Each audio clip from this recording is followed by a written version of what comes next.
राज सत्ता के किसी कोई नियम होता है, जैसे हमारे भारत में एक संविधान है, उस संविधान से पुलिस है, फौज है, न्यायपालिका है, यानी देश को चलाने के लिए जो इंस्टीट्यूशंस हैं वो किसी ना किसी नियम से बंधे हुए हैं। हो सकता है हमें उसमें कोई कमी लगती हो सकता है हमारी उससे बहुत ज्यादा सहमति ना भी हो, लेकिन जब तक वो हैं, जब तक उनमें बदलाव नहीं होता, तब तक हमें उन नियमों का पालन करना ही पड़ेगा। लेकिन दुनिया का इतिहास उठाएं, दुनिया में राष्ट्र बड़ा होता है, देश बड़ा नहीं होता। इसलिए मैंने पहले भी कई बार कहा कि देश कई बार टूटता है, भारत भी कई बार टूटा। अफगानिस्तान बना, पाकिस्तान बना, बांग्लादेश बना, इंडोनेशिया, ये तमाम सारे इलाके कभी भारत के हुआ करते थे, आज नहीं है। इसलिए देश का टूटना बहुत बड़ी बात नहीं होती। आपके आदर्श मूल्यों में आप कहते हैं कोई विदेशी आक्रांता आता है, उसके आदर्श आपको लूटना, बलात्कार करना ही है, तो इसलिए शायद आप उससे लड़ नहीं पाए। आप ये सोच नहीं पाए कि जो विदेशी आक्रांता है इसके नियम तो कुछ और ही हैं, क्योंकि आपके यहां नियम तो ये होते थे कि युद्ध होता था, सूरज ढलने के बाद युद्ध बंद हो जाता था, और युद्ध में जो सैनिक मारे जाते थे, चाहे इधर के हो या उधर के, आपस में एक दूसरे की मदद करते थे, तो यह युद्ध का नियम था। लेकिन ऐसी सभ्यताओं ने आपके साथ युद्ध किया जिनका कोई नियम नहीं था, जिनका फलसफा यह कहता है, जिनकी किताब यह कहती है कि लूट में सामान, सोना, जेवरात, इस लूट के अंदर अगर औरतों को भी बंदी बनाया गया है तो उनका भी हिस्सा बांट होगा। ऐसी फिलॉसफी वालों से आप लड़ने में असमर्थ रहे, और आपको लगा कि जितने आदर्शवादी हम हैं उतने ये भी होंगे, बहुत नहीं होंगे तो थोड़े होंगे, लेकिन उनकी फिलॉसफी ही बिल्कुल अलग थी, इसलिए आप उनसे लड़ने में असमर्थ रहे।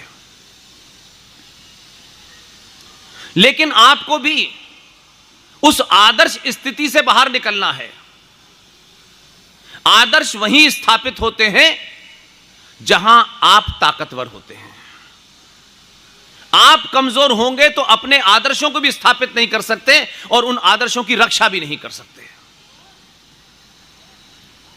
इसलिए मैं मानता हूं कि देश से राष्ट्र बड़ा होता है, और जब राष्ट्र मजबूत होता है तो देश वैसे ही काम और नियम बनाता है जैसा राष्ट्र चाहता है। हम सब लोग राष्ट्र की शक्ति को भूल करके सरकारों की शक्ति को महत्वपूर्ण समझते हैं। सरकार बहुत छोटी सी चीज होती है जो 5 साल में गिर जाती है, राष्ट्र कभी नहीं गिरता है, और अब तो 1-1, 2-2 साल में गिरने लगे। इसलिए सरकार के पीछे भागना पहली कमजोरी है। 90 करोड़ सनातनियों में 10 करोड़, 15 करोड़, 20 करोड़ लोग ऐसे होंगे जो सत्ता के पीछे भागते होंगे, जिन्होंने सत्ता पे किसी को स्थापित किया होगा। वो आज इधर हैं, कल उधर चले जाएंगे। ये पार्टी नहीं आएगी, दूसरी पार्टी आएगी, ये संगठन नहीं, कोई दूसरा संगठन आएगा। लेकिन आपके पास जो अभी शक्ति है, उस शक्ति को समय से पहचानिए कि इससे पहले आपकी शक्ति सूरत में और गुजरात में, उत्तर प्रदेश में, मध्य प्रदेश में, बिहार में बंगाल जैसी हो जाए।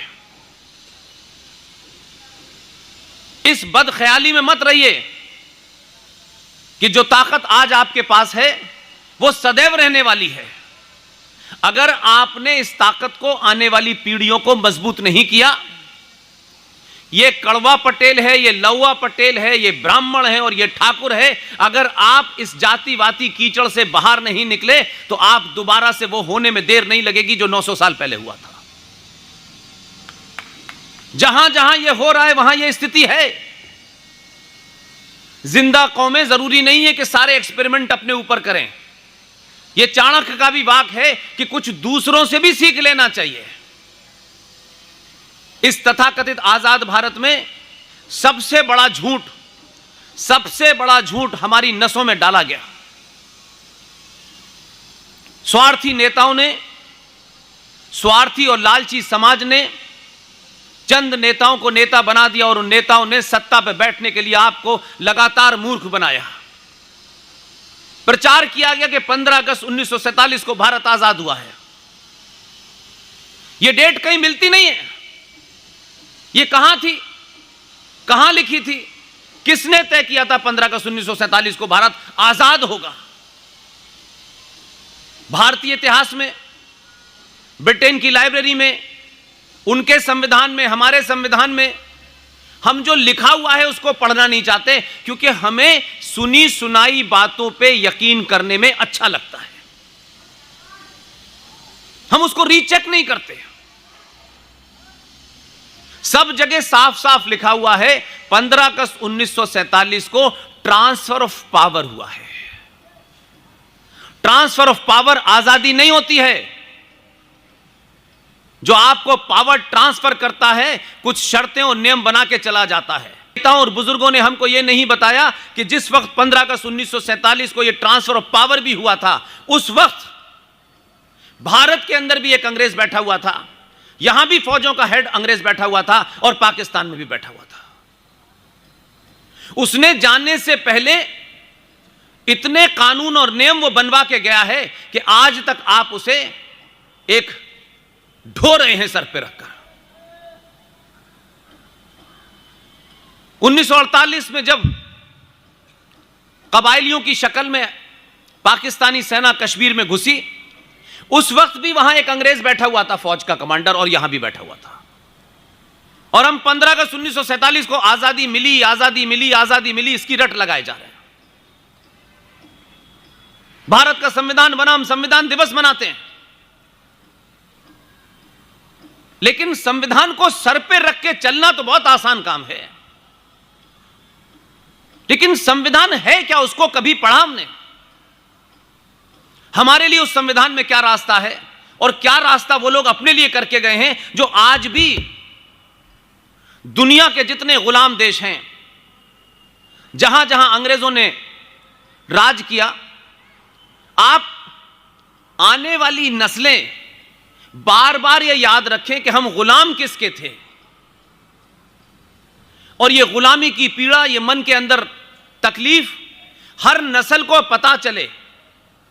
इसलिए सरकारों ने भी कोशिश नहीं की, और आपने सरकार सिर्फ इसलिए बनाई कि जीएसटी में छूट कितनी हो, इनकम टैक्स में छूट कितनी हो, पेट्रोल के पैसे कम हो जाएं, यह समाज उससे ऊपर उठा नहीं।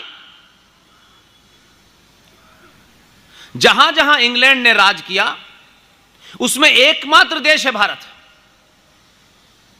कि यहां राज भी किया, और क्योंकि समाज लालची था, हमारे ही लोग अंग्रेजों के साथ बैठ करके गोली चलवाते थे। हमारे लोगों ने ही हमारे ऊपर गोली चलाई। जलियांवाला बाग में अंग्रेज सैनिकों ने गोली नहीं चलाई। इसलिए आज भी इंग्लैंड के जितने भी वो देश जहां जहां उन्होंने राज किया, जाते जाते उन्होंने एक संगठन बनाया कि जितने भी गुलाम देश थे उन्हें यह हमेशा याद रहे, उनकी नस्लों को याद रहे कि तुम कभी इंग्लैंड के गुलाम थे। उन्होंने एक समूह बनाया जिसे हम लोग अंग्रेजी में कहते हैं कॉमनवेल्थ। कॉमनवेल्थ कंट्रीज, ये उन कंट्रियों का, उन देशों का समूह है जो अंग्रेजों के गुलाम थे। आज भी उन देशों की जो सर्वोच्च सत्ता है वो इंग्लैंड की रानी है, और हम उसके सदस्य हैं। तो बच्चा अगर आपसे यह पूछे कि यह कॉमनवेल्थ क्या है, यह कौन से देशों का समूह है, तो हम अपने बच्चों को बताते नहीं हैं।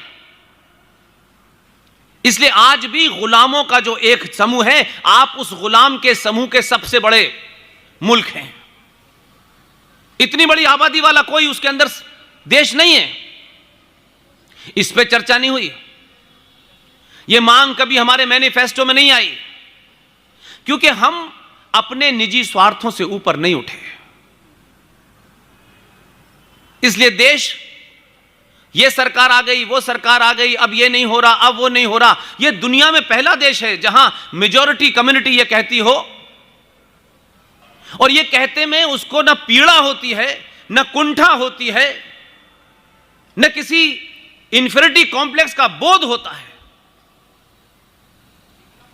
90 करोड़ समाज पूरी दुनिया में सुबह से शाम तक चिल्ला रहा है। सरकारें आपकी, संविधान आपका, पुलिस आपकी, सेना आपकी, और आप कहते हैं कि हमें समान नागरिक अधिकार चाहिए। समान नागरिक अधिकार की मांग अगर दुनिया में कोई करता है तो माइनॉरिटी करती है, जिन्हें मेजॉरिटी के बराबर के अधिकार चाहिए। लेकिन आपने 70 सालों में ऐसे नेताओं को, ऐसी व्यवस्था को मजबूत किया क्योंकि सबके निजी हित थे, सामूहिक हित था ही नहीं किसी का। इसलिए सरकारों ने आपको इतना बौना बना दिया है कि 90 करोड़ समाज इस देश में सबसे ज्यादा जीएसटी देगा, सबसे ज्यादा इनकम टैक्स देगा, संविधान को मानेगा, किसी भी प्रोटेस्ट में वो एक रिक्शे वाले तक को चोट नहीं पहुंचाएगा। लेकिन कुछ लोग ना जीएसटी देंगे, ना इनकम टैक्स देंगे, लेकिन रेलों में और बसों में आग लगा देंगे। और उनके अधिकार आपसे इतने ज्यादा हैं कि बहुसंख्यक समाज कह रहा है कि हमें जो माइनॉरिटी को, जो अल्पसंख्यक को अधिकार है, हमें उतने अधिकार दे दो। इससे बड़ी कायरता नहीं हो सकती। यह मांग करते वक्त हीन भावना का शिकार मुझे तो बहुत तकलीफ होती है।